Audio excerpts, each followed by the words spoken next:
શ્રી કૃષ્ણ. ફરીથી સ્વાગત છે તમારું મારી ચેનલમાં.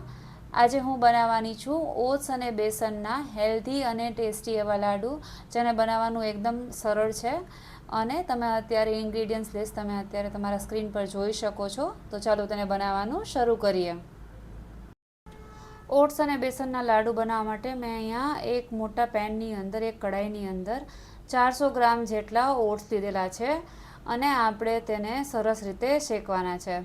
ગેસની ફ્લેમ આપણે મીડિયમ રાખીશું અને આપણે તેને સરસ રીતે તાવેથા વડે ચલાવતા રહીને આપણે તેનો ભેજ નીકળી જાય ત્યાં સુધી આપણે ઓટ્સને શેકી લેવાના છે. જો આ ઓટ્સની અંદર થોડો ઘણો પણ ભેજ રહેશે તો જે આપણા લાડુ છે તે જલ્દી બગડી જવાનો ભય રહે છે. તમે જોઈ શકો છો, હું અહીંયા હાથની વડે ચેક કરું છું કે ઓટ્સ સરસ રીતે શેકાયા છે કે નહીં. ઓટ્સ એકદમ સરસ શેકાઈ ગયા છે. તેને શેકાતા 8 મિનિટનો ટાઈમ લાગ્યો છે. ગેસને બંધ કરીને ઓટ્સને આપણે એક બીજા વાસણની અંદર કાઢી લઈશું. હવે અહીંયા લાડુની અંદર ગુંદ એડ કરીએ છીએ. તેના માટે અડધો કપ જેટલો ગુંદને આપણે મિક્સરમાં લઈને તેને સરસ રીતે પાવડર બનાવી લઈશું. એકદમ ઝીણો પાવડર બનાવવાનો છે. અને તમે જોઈ શકો છો ગુંદનો પાવડર પણ રેડી છે. તેને પણ આપણે સાઈડમાં મૂકી દઈશું. હવે પેનની અંદર અડધો કપ ઘી લેવાનું છે અને તેની સામે મેં અહીંયા 2 મોટા વાટકા એટલે કે 200 થી 220 ગ્રામ જેટલું મેં અહીંયા બેસન લીધેલું છે. ગેસને આપણે મીડિયમથી હાઈ રાખીશું અત્યારે અને તેની અંદર આપણે બેસનને એડ કરવાનું છે. 2 મોટા વાટકા અહીંયા મેં બેસન લીધેલું છે. ચમચા વડે સરસ રીતે આપણે ઘી અને બેસનને મિક્સ કરી લઈશું અને તેને આપણે મીડિયમ ગેસ ઉપર આપણે આ બેસનને સરસ રીતે શેકાવા દેવાનો છે. ચણાની દાળને જ્યારે આપણે પીસીએ, આ મેં ઘરે બનાવેલો લોટ છે, તો તેની અંદર ભેજ એકદમ જલ્દી પકડાઈ જતો હોય છે. તો બેસનને શેકાતા ખાસો સમય લાગે છે. 2 થી 3 મિનિટ પછી તમે જોઈ શકો છો થોડા ઘણા તમને અહીંયા ઘી ઓછું દેખાતું હશે, પણ છતાં પણ આપણે તેના જે લમ્સ છે જે થાય છે તેને આપણે તોડતા જઈને ચારે તરફથી મિક્સ કરતા જઈને આપણે શેકી લઈશું. 7 થી 8 મિનિટ પછી બેસન આવો દેખાય છે અને તમે જોઈ શકો છો એમ પ્રમાણે આપણે બધી રીતે સરસ રીતે આપણે ચેન્જ કરતાં કરતાં આપણે બેસનને સરસ રીતે શેકી લઈશું. 4 થી 5 મિનિટ શેકાયા બાદ તમે જોઈ શકો છો કે અહીંયા બેસન થોડું થોડું રોસ્ટ થવા લાગ્યું છે, શેકાવા માંડ્યું છે. અહીંયા ઘી મને ઓછું લાગે છે, તેના માટે હું અહીંયા 3 ટેબલ સ્પૂન જેટલું એક્સ્ટ્રા ઘી એડ કરું છું. ઘી ઉમેર્યા બાદ આપણે ફરીથી આ બેસનને મીડિયમથી લો ફ્લેમ ઉપર આપણે ફરીથી આને શેકવાનું છે.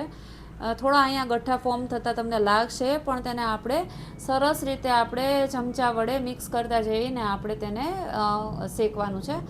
આ જે ફાસ્ટ ફોરવર્ડ વિડીયો છે તે 3 થી 4 મિનિટનો છે અને તમે જોઈ શકો છો બધી બાજુથી ક્યાંયથી પણ સાઈડમાં બેસન ચોંટે નહીં તે પ્રમાણે આપણે બેસનને શેકવાનું છે. 3 થી 4 મિનિટ પછી બેસનની અંદર, ઘીની અંદર સરસ બબલ્સ આવવા માંડ્યા છે, પણ હજુ પણ આપણે તેને બીજી 3 થી 4 મિનિટ શેકીશું અને હવે બેસનનો કલર લાઇટ બ્રાઉન જેવો થવા માંડ્યો છે. આ સ્ટેજ ઉપર આપણે જે ગુંદને જે આપણે પીસીને રાખ્યો હતો મિક્સરની અંદર, તે આપણે ગુંદ આપણે આ બેસનની અંદર એડ કરી દઈશું. ગેસની ફ્લેમ હવે આપણે હાઈ કરી દેવાની છે અને ગુંદને આપણે ફરીથી 3 થી 4 મિનિટ માટે સરસ રીતે મિક્સ કરતા જઈ અને શેકવાનું છે. આમાં મિક્સ કરવાનું આપણે છોડવાનું નથી અને ગેસની ફ્લેમ આપણે હાઈ રાખવાની છે, જેથી કરીને ગુંદની જે નાનામાં નાની પણ જે કણી હોય તે કાચી ના રહે અને ગુંદ જેવો કાચો રહેશે તો મોઢામાં જ્યારે તમે લાડુ ખાશો તો તે થોડું ઘણું ચોંટશે. ગુંદ સરસ રીતે શેકાઈ ગયો છે. ગેસની ફ્લેમ હવે આપણે મીડિયમ કરી નાખશું અને અહીંયા મેં કાજુ, બદામ અને પિસ્તા જે છે તે અહીંયા મેં સમારીને રાખ્યા છે, તે આપણે એડ કરી દઈશું. આ લાડુની અંદર કાજુ અને બદામ અને પિસ્તા તમે જરૂરથી ઉમેરજો. અત્યારે શિયાળાની સિઝન ચાલે છે તો આ બધું અત્યારે ખાવું ખૂબ જ સારું હોય છે. કાજુ, બદામ અને પિસ્તાને પણ આપણે આ જે ગરમ બેસન છે તેની અંદર આપણે સરસ રીતે શેકી લઈશું અને તે પણ થોડા ક્રન્ચી થઈ જશે અને ચાવવામાં આવશે તો તે એકદમ ટેસ્ટી લાગશે. હવે આ બધું સરસ રીતે શેકાઈ ગયું છે. ગેસને આપણે બંધ કરી દઈશું અને હવે આપણે આગળની પ્રોસેસ જોઈશું. ગેસ અહીંયા બંધ કરી દીધો છે.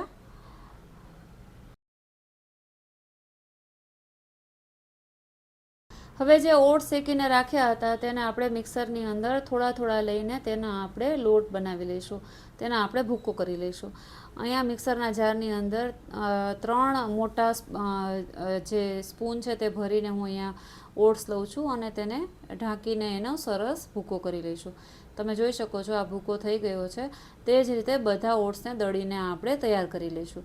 બધા ઓટ્સ અહીંયા દળાઈને રેડી છે અને હવે આપણે જે બેસન અને જે બેસન શેકીને રાખ્યું હતું તેની અંદર આપણે આ ઓટ્સનો ભૂકો એડ કરી દઈશું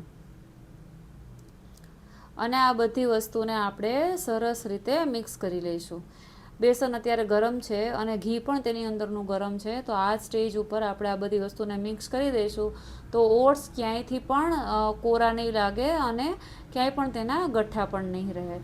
સરસ રીતે બધા વસ્તુને આપણે અહીંયા મિક્સ થઈ ગઈ છે. હવે આ સ્ટેજ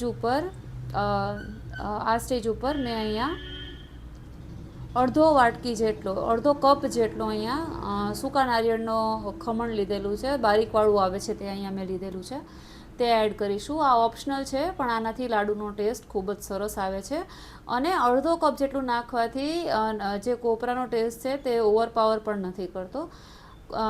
કોપરું પણ સરસ રીતે અહીંયા તમે જોઈ શકો છો તે પ્રમાણે મિક્સ થઈ ગયું છે. હવે આ બધી વસ્તુને હું અહીંયા એક બીજા વાસણની અંદર કાઢી લઈશ અને આ જ કઢાઈને ફરીથી અહીંયા આપણે ગેસ ઉપર મૂકી દઈશું.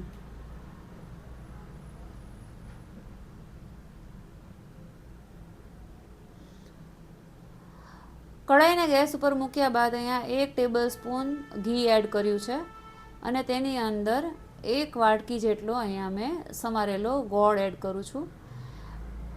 ગેસની ફ્લેમ આપણે મીડિયમથી લો રાખવાની છે અને હવે આ ગોળને આપણે મેલ્ટ કરી દેવાનો છે, પીગાળી લેવાનો છે.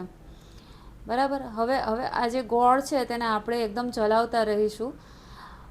ગોળને આપણે હાઈ ગેસ ઉપર આપણે નથી મેલ્ટ કરવાનો, નહીંતર જે ગોળ છે તે નીચેથી બળવા માંડશે અને તેનો ટેસ્ટ બિલકુલ સારો નહીં આવે. અત્યારે તમને એવું લાગતું હશે કે ગોળમાં ઘણા બધા ગાંઠા છે, પણ તેને આપણે સતત મીડિયમથી લો ગેસ ઉપર ચલાવીશું તો તે સરસ રીતે મેલ્ટ થઈ જાય છે. આમાં બિલકુલ પાણી ઉમેરવાની જરૂર પડતી નથી. આપણે આનો કોઈ પાયો કે કોઈ તારની ચાસણી આપણે નથી કરવાની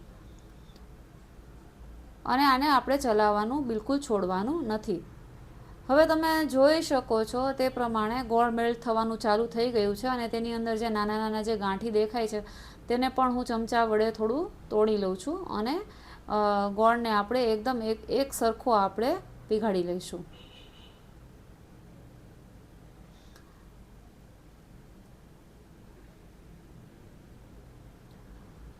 ગોળ પીગળીને એકદમ તૈયાર છે. મેં અહીંયા 1 વાટકી જેટલો ગોળ લીધો છે કેમ કે સામે હું બૂરું ખાંડ પણ એડ કરવાની છું. તમે 2 વાટકી જેટલો ગોળ લેશો તો તમારે ખાંડ એડ કરવાની બિલકુલ જરૂર નહીં પડે. હવે આપણે જે ઓટ્સ અને બેસનનું જે મિશ્રણ તૈયાર કર્યું હતું તે આપણે કઢાઈમાં એડ કરી દઈશું. ગેસ અત્યારે બંધ કરી દેવાનો છે અને આપણે જે મિક્સર છે તેને આપણે સરસ રીતે ગોળની સાથે મિક્સ કરી દઈશું. બધું સરસ રીતે મિક્સ થઈ ગયું છે. હવે તેની અંદર 1 નાની ચમચી જેટલો ઇલાયચીનો પાવડર અને અડધી ચમચી જેટલો જાયફળનો પાવડર હું અહીંયા ઉમેરું છું. જાયફળનો પાવડર ઉમેરવાથી લાડુ પચવામાં એકદમ સરળ થઈ જાય છે અને જાયફળનો ટેસ્ટ આ લાડુની અંદર ખૂબ જ સરસ આવતો હોય છે. બધી વસ્તુને સરસ રીતે આપણે મિક્સ કરી દઈશું અને કઢાઈને આપણે ગેસ ઉપરથી નીચે ઉતારી લઈશું. હવે આ મિશ્રણને આપણે થોડું ઠંડુ થવા દીધું છે અડધો કલાક સુધી. મિશ્રણ ઠંડુ થઈ જાય ત્યારબાદ હવે તેની અંદર મેં અહીંયા 1 વાટકો જેટલો અહીંયા મેં બૂરું ખાંડ લીધેલી છે. તેનું વજન પણ 150 ગ્રામ જ છે અને અહીંયા બૂરું ખાંડની અંદર બહુ મોટા ગાંઠા હતા તો તેને મેં ચાળણી વડે ચાળી લીધું છે. તમે આ વસ્તુને મિક્સરમાં ગ્રાઇન્ડ કરીને સીધું લાડુના મિશ્રણમાં તમે ઉમેરી શકો છો. ખાંડ સરસ ચડાઈ ગઈ છે અને હવે તેને આપણે લાડુના મિશ્રણની સાથે સરસ રીતે હાથ વડે ગાંઠા તોડતા આપણે મિક્સ કરી લેવાની છે અને બધી ખાંડ સરસ રીતે હવે મિક્સ થઈ ગઈ છે. હવે તેની અંદર હું મને આ થોડું કોરું લાગે છે લાડુનું મિશ્રણ, તો અહીંયા હું 2 ચમચી જેટલું ઘી ઉમેરું છું.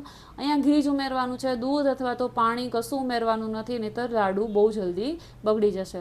ઘીને આપણે ફરીથી હાથ વડે સરસ રીતે મિક્સ કરી દઈશું અને આપણે હવે તેના લાડુ વાળવાની શરૂઆત કરીશું. થોડું એક લાડુ જેટલો તમારે નાનો મોટો જોઈતો હોય તે પ્રમાણે તમારે મિશ્રણ હાથમાં લેવાનું છે અને તમે જોઈ શકો છો તે પ્રમાણે મિશ્રણને હાથમાં ફેરવતા જઈને આપણે તેનો સરસ ગોળ આપણે તેનો લાડુ વાળી લઈશું. આની અંદર આપણે ઓટ્સ નાખેલા છે તો એકદમ સ્મૂધ લાડુ તૈયાર નહીં થાય, કેમ કે ઓટ્સ થોડા કરકરા જ હોય છે અને તેના લીધે બેસન આપણે ઝીણો યુઝ કર્યો તો પણ લાડુનું ટેક્સચર એકદમ સરસ આવે છે. તમે જોઈ શકો છો તે પ્રમાણે લાડુ એકદમ સરસ વળાઈ ગયો છે અને તેનું જે ટેક્સચર છે તે પણ એકદમ સરસ, એકદમ કણીદાર ટેક્સચર આવ્યું છે. તમે આ લાડુ જરૂરથી એકવાર ટ્રાય કરજો. આ જ રીતે બધા લાડુ વાળીને આપણે તૈયાર કરી લઈશું. તમને જો મારો આ વિડીયો પસંદ આવ્યો હોય તો તેને લાઇક અને શેર કરજો અને મારી ચેનલને સબસ્ક્રાઈબ કરવાનું ના ભૂલતા. Thank you for watching. Bye bye.